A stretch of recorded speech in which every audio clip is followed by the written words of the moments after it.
The first lesson is from the book of Isaiah, chapter 6, verses 1 through 8. In the year that King Uzziah died, I saw the Lord sitting on a throne, high and lofty, and the hem of his robe filled the temple. Seraphs were in attendance above him. Each had 6 wings. With 2 they covered their faces, and with 2 they covered their feet, and with 2 they flew. And one called to another and said, Holy, holy, holy is the Lord of hosts. The whole earth is full of his glory. The pivots on the threshold shook at the voices of those who called, and the house filled with smoke. And I said, Woe is me! I am lost, for I am a man of unclean lips, and I live among people of unclean lips. Yet my eyes have seen the King, the Lord of hosts. Then one of the seraphs flew to me, holding a live coal that had been taken from the altar with a pair of thongs. The seraph touched my mouth with it and said, Now that this has touched your lips, your guilt has been departed and your sin is blotted out. Then I heard a voice, the voice of the Lord saying, Whom shall I send, and who will go for us? And I said, Here I am, send me. In this reading, may we find God's word for us. Thanks be to God. Please stand as you are able for the reading of the gospel. The gospel is from the book of Mark, chapter 3, verses 20 through 35. And the crowd came together again so that they could not even eat. When his family heard it, they went out to restrain him, for people were saying, He has gone out of his mind. And the scribes who came down from Jerusalem said, He has Beelzebub, and by the ruler of the demons he cast out demons. And he called them to him and spoke to them in parables. How can Satan cast out Satan? If a kingdom is divided against itself, the kingdom cannot stand. And if a house is divided against itself, that house will not be able to stand. And if Satan has risen up against himself and is divided, he cannot stand, but his end has come. But no one can enter a strong man's house and plunder his property without first tying up the strong man. Then indeed the house can be plundered. Truly I tell you, people will be forgiven for their sins and whatever blasphemies they utter. But whoever blasphemes against the Holy Spirit can never have forgiveness, but is guilty of an eternal sin. For they had said, He has an unclean spirit. Then his mother and his brothers came, and standing outside they sent to him and called him. A crowd was sitting around him, and they said to him, Your mother and your brothers and sisters are outside asking for you. And he replied, Who are my mother and my brothers? And looking at those who sat around him, he said, Here are my mother and my brothers. Whoever does the will of God is my brother and my sister and my mother. In this reading, may we find the gospel of Christ. Praise be to you, O Christ. Faithful, faithful is our God. Great is God's faithfulness. And now may the words of my mouth and the meditations of our hearts be acceptable in your sight, faithful God and our Redeemer. And all of God's people said, Amen. I want to say again how grateful I am to Hugo Monroy, who on very short notice preached on last Sunday when I was delayed getting back. And in sharing this word from Isaiah, I'm also remembering this morning our Vice President, Joe Biden, and his family in the loss of Beau Biden. A few weeks ago, I was in the gym with my friend Kent Edwards, and by the way, the best personal trainer. He's not easy, but he's the best. Someone came up to me and said, "Where are you from?" I hear something slightly southern going on in your voice. And there was no denying it, and I proudly claimed and owned my Southern and Mississippi roots. It turned out he was also from Mississippi, Coldwater, Mississippi, and we both teased each other about the little towns we grew up in. There are really two little towns in Mississippi that I proudly claim. One is Laurel, Mississippi, in Jones County, rolling hills in that section of the state, where I was born in the colored section, the basement of the County General Hospital in downtown Laurel, and the hometown of Leontine Price, the great American soprano of international acclaim, and one of the first African Americans to become a leading artist at the Metropolitan Opera.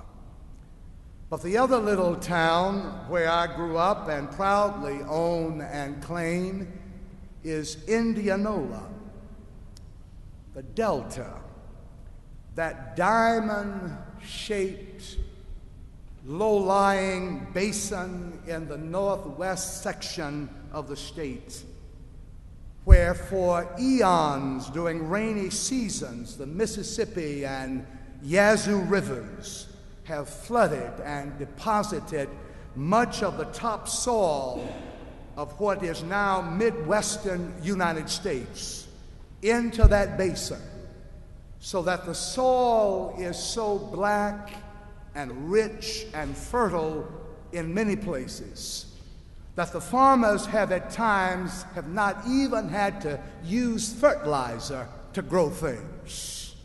Southern folks like to say in that part of the world that the soil there in the Delta is the only thing that those old blank Yankees have not been able to take back from us. And it was here in this low-lying Delta region that the legendary blues guitarist and singer B.B. King got his start. The blues was born there. That hard, raw, guttural sound came from the Delta. And it was a holy pilgrimage for me to go back home and pay tribute to my homeboy. There has been change, but not much change in the Mississippi Delta. And I can't really tell it all this morning, but suffice it to say that out of the pain and suffering and difficulty of the Delta came the blues. And B.B. King speaks to our hearts. He speaks to all of us who have experienced pain and heartbreak and disappointment and dashed hopes and shattered dreams. What we expect in life is not always what we get. Life is full of surprises. And maybe you've never been to the Mississippi Delta, but no doubt you have had a Delta experience. And B.B. King speaks to us in that slow minor key blues song, "The Thrill Is Gone." Gone away. The thrill is gone away, baby. And it's gone away from me. And it's not so much the words, though. It's a feeling. It's a heart connection. It's a spirit thing. It's a soul thing. It's deep speaking to deep. The thrill is gone away. Ralph Ellison says, the blues is an impulse to keep the painful details and episodes of a brutal experience alive in one's aching conscience. To finger its jagged grain and to transcend it, not by the consolation of philosophy, but by squeezing from it a near tragic, near comic lyricism. It's an art form, the blues is. It's autobiographical chronicle of personal catastrophe expressed lyrically. To sing the blues is to be willing to inhabit the world of sound and to interrogate life and to tell the truth about it while transcending it in order not to be destroyed by it. To sing the blues is to demonstrate that you're not just living in a world of ideas as a head atop a stack of books, but that you're in touch with life and with the suffering of the world. Singing the blues also reveals that you understand love and how love can be blue and full of questions and contradictions. To sing the blues is to realize that life and love are complicated, that what you love the best can hurt you the most, said Henry Townsend. Loving someone or something so hard that you turn blue and are willing to be courageous enough to sing even when it hurts. To sing the blues no matter what, it's a fortitude in the face of a broken existence. Said the theologian James Cone, one takes the risk that one may survive only to sing the blues again. Musically, the blues notes are sometimes called bent notes. The flat seventh of the minor third bend down from the major seventh of the major third bend. They bend. They're bent notes, but they're not broken notes. So when life bends you with heavy winds, the blues allows you to sing and make melodies as a sign of life and resilience. To sing means that you refuse to be silenced. And it seems to me that this is what the prophet Isaiah is doing in this 6th chapter of his book. He's singing the blues just like B.B. And the song he's singing is "The Thrill Is Gone." He's gone to the funeral chapel, and he looked on the stony, ashen face of his fallen king, and he saw the awful remains of ruined hopes. Tears began to stream down the prophet's cheeks, and he was drenched in despair. He was ready to give up. He knew it was all over for himself and for his beloved nation. The king was dead, and all hope was gone. But Isaiah left the presence of the dead and went to the temple of the living God, bowed at the altar, closed his eyes, opened his heart, and had an experience with God, and his life would never be the same again. He thought it was the worst day of his life, but it turned out to be his best day. He said, it was in the year that King Uzziah died that I saw the Lord. I thought it was my worst, but it turned out to be my best, because it was then that I had a transcending, transforming encounter with the living God. Maybe you've had a Delta experience in a low-lying basin. Maybe you've had some pain and sustained some loss, feeling fairly low and maybe even on the verge of giving up. But before you throw in the towel, listen to this slow minor key blues song by the king of the blues, and hear this word: from the prophet Isaiah. Isaiah dated the pivotal experience of his life by the year. He said it was in the year that King Uzziah died. That would have been around 736 BC.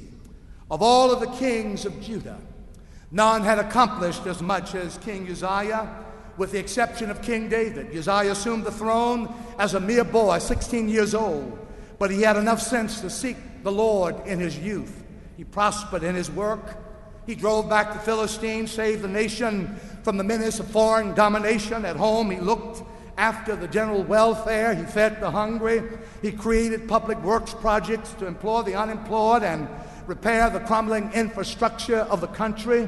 He believed in a strong, compassionate central government to defend the defenseless and liberate the oppressed and give power and protection to the weak. And the nation was made great and strong and prosperous under this king. But then came a dreadful reversal in the king's life, caused by his own arrogance and high-mindedness. He got carried away with himself. He lost all sense of himself and of God. He had reigned so long and so well that he thought he couldn't fail. Hubris got the best of him. And so one day he lost his moral compass. And a drunken King Uzziah approached the high altar of the temple, grabbed the incense, but the priests in the temple put their lives on the line, stood abreast to protect the Holy of Holies with their bodies. And they said, "King, you shall not take over the altar. The government will not dominate the church. You got to bow before God like everybody else. You may be king over Israel, but there is a ruler bigger than you, and this is not your throne. This is none other than the house of God and the gate of heaven. This is the footstool of the God of the universe. This is a house of prayer for all people and all nations. You shall not come hither. You shall not lay your hands on the altar." And Uzziah stood there frozen in anger and in rage. And at that very moment, in his anger and in his rage, before he could strike the priest and destroy the temple, he was struck with the dreadful and hideous disease of leprosy. His face was covered and blotched with ghastly and ghostly whiteness. His limbs did ache, and his arms did shake. He fell to the ground, crawled like an animal until he died. And when he died, they laid him out in a coffin. And Isaiah the prophet visited the royal funeral chapel singing the blues. He looked on the stony, ashen face of his fallen king, saw the awful remains of ruined hopes. Tears began to drench down his cheeks. He was drenched in despair. He was ready to give up. He knew it was all over for himself and for his beloved nation. He went to the temple, to the altar, closed his eyes, opened his heart, had an experience with God. He said it was in the year that King Uzziah died. It was then that I saw the Lord. I thought it was the worst day of my life, but it turned out to be my best, because it was in that experience of God that I saw God sitting. Say sitting. God is sitting. He said, I saw God sitting upon the throne. And you know what that tells us? That God rules with restraint. That God is relaxed and secure in self-assurance. God is competent in power. God is sitting. God is not ruffled. God is not nervous or trigger happy. God is not in a hurry to prove to anybody that God is God. God doesn't have to play Rambo or Terminator or Demolition Man. God knows who God is, and God knows God's going to be the last one standing. God doesn't have to stand and strut and brag and threaten and try to make folks understand that God is not a wimp. God is just sitting. God is sitting on the throne. And whether you know it or not, God is God. Whether you believe it or not, God is God. Whether you can feel it or not, God is God. Whether you can affirm it or not, God is still God. And God is big enough just to sit down. Aren't you glad about it? God knows who she is. And God also knows how much you can bear. And so God just sits on the throne and waits until the right time to move. God does not stand in perplexity. God does not rush in anxiety. But God sits on the throne, for God is too great to be rushed, too powerful to be nervous and anxious. God can sit on the throne and let generations go by. God can sit on the throne and let evil run its course. God can let the devil do the devil's work and have the devil's day. Sometimes I wonder, how long, God, are you going to let bad things happen to good people? How long are you going to let so many things go wrong? I wonder why God doesn't just hurry up and bring an end to everything that's oppressing people. All of the iniquities and all of the injustices, all of the evil and hate and war in the world. Why doesn't God just end it right now? Isaiah tells me why God is sitting on the throne, taking God's own good time. And Isaiah made another discovery when he left that low-lying plain of the Delta Basin and stepped up into the presence of God. He said he discovered not only that God was sitting, but he said he discovered that God is high and lifted up. God is sitting and God is high and lifted up. He discovered that God is not to be identified with any scheme or political program down here. God is not a Republican from a red state, nor a Democrat from a blue state. He's not a Democrat or a Dixiecrat, but God is a cosmocrat.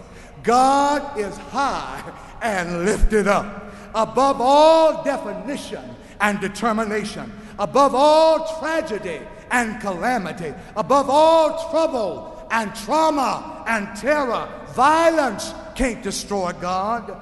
God is still able to rule the world, able to fix everything, able to keep us from falling. God is sitting.